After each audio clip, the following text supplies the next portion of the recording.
رهبر عزیز ما، ولی فقیه ما. الله اکبر.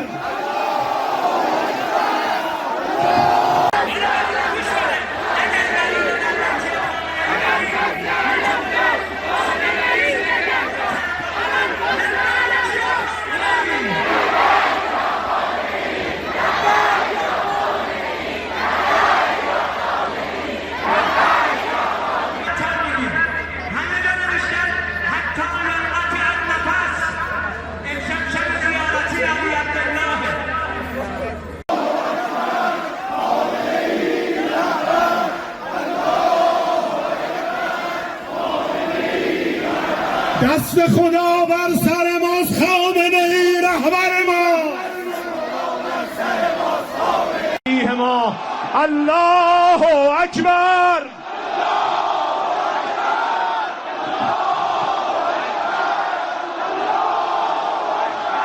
الله اکبر.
Sirine pertahanan bergema di langit malam Israel. Rudal-rudal dari Iran dan Hezbollah menghujani Israel setelah berhasil menembus pertahanan Iron Dome Israel.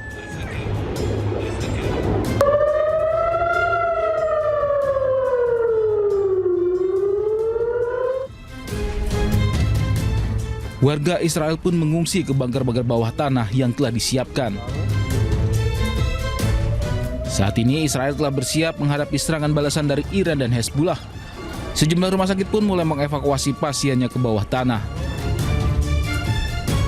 Salah satunya rumah sakit di Gamatgan yang telah memindahkan seluruh operasinya ke fasilitas darurat di bawah tanah.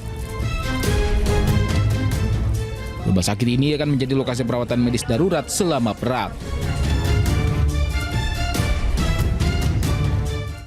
Ya, diembargo puluhan tahun, Iran tidak kehilangan giginya di kawasan Teluk. Selama 5 hari perang berkecamuk, rudal Iran mampu menghancurkan target jarak jauh dengan akurasi tinggi. Bahkan salah satunya merupakan rudal terkuat di kawasan Teluk Arab.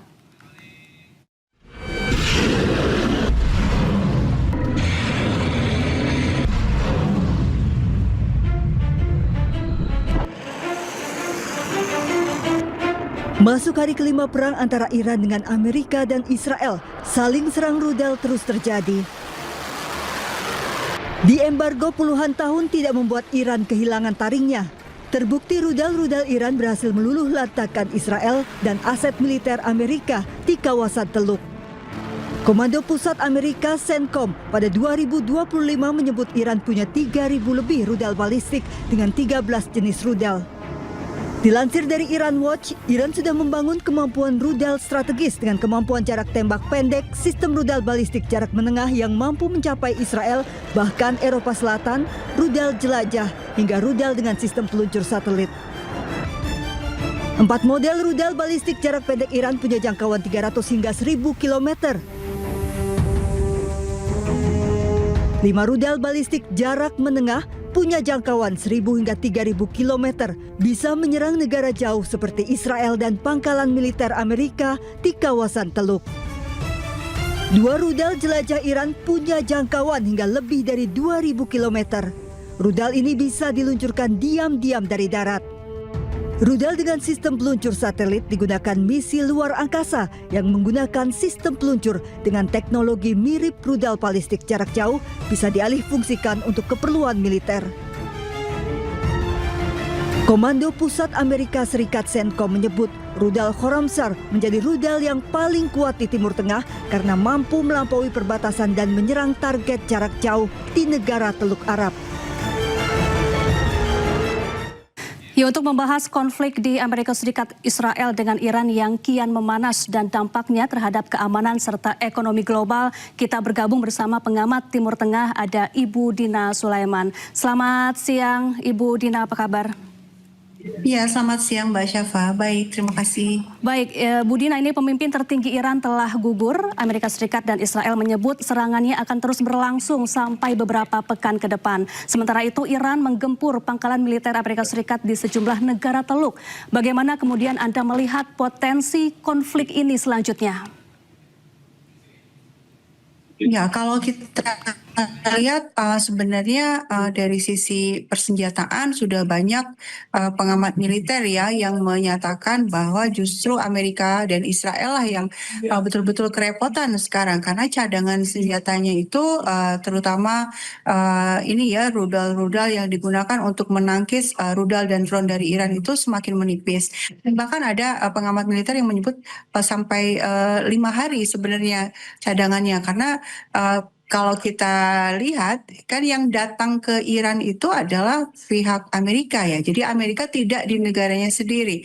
Dan artinya kalau dia memerlukan suplai baru butuh waktu yang sangat lama dan ditambah lagi pangkalan-pangkalan militer Amerika Serikat di kawasan di negara-negara Teluk itu juga sudah dihancurkan oleh Iran sehingga memang justru Amerika yang sangat kesulitan di sini karena itu kemudian ini ya Perdana Menteri Inggris beberapa hari yang lalu menyatakan bahwa Amerika meminta bantuan kepada Inggris dengan cara meminjamkan pangkalan-pangkalan militernya di kawasan untuk digunakan oleh Amerika Serikat. Tapi kemudian juga kan pangkalan militer Inggris di Siprus juga ada serangan ya meskipun disebutkan ternyata penyerangnya bukan Iran tetapi Hizbullah. Tapi intinya adalah bahwa justru karena kondisi geografis kemudian kemenangan atau keunggulan geografis yang dimiliki Iran karena dia berada di wilayah sendiri itu sangat signifikan ya dalam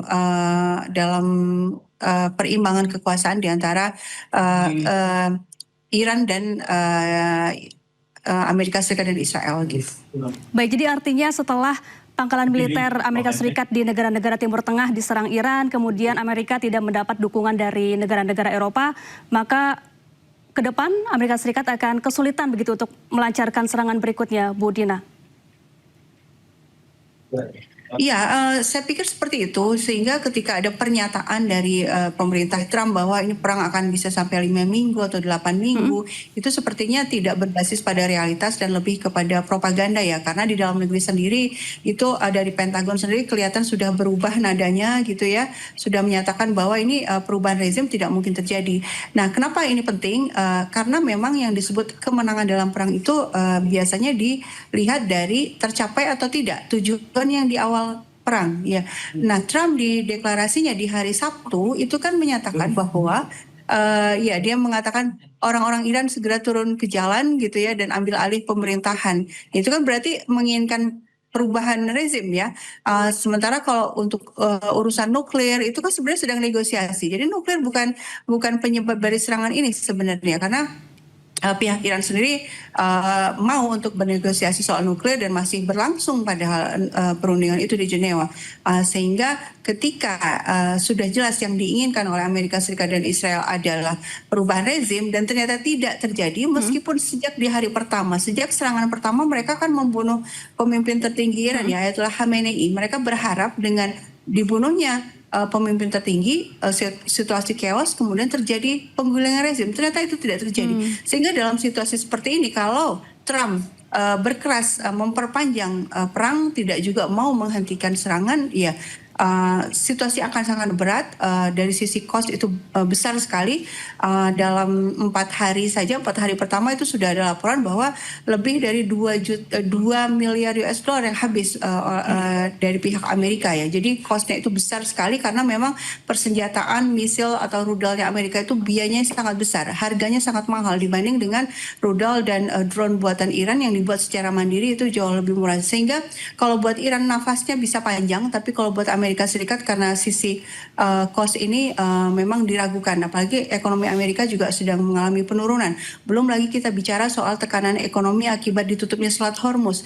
Ini juga pasti akan membuat negara-negara sekutu Amerika Serikat sendiri termasuk juga Eropa yang terancam dengan penutupan Selat Hormuz ini karena akan mengganggu suplai bahan bakar ke mereka, tentu tekanannya akan semakin besar dan juga belum lagi tekanan di dalam negeri ya, karena hanya dalam salah satu polling itu disebutkan hanya 18% rakyat Amerika Serikat yang mendukung serangan Trump ke Iran. Saya pikir dengan banyak variabel seperti ini ya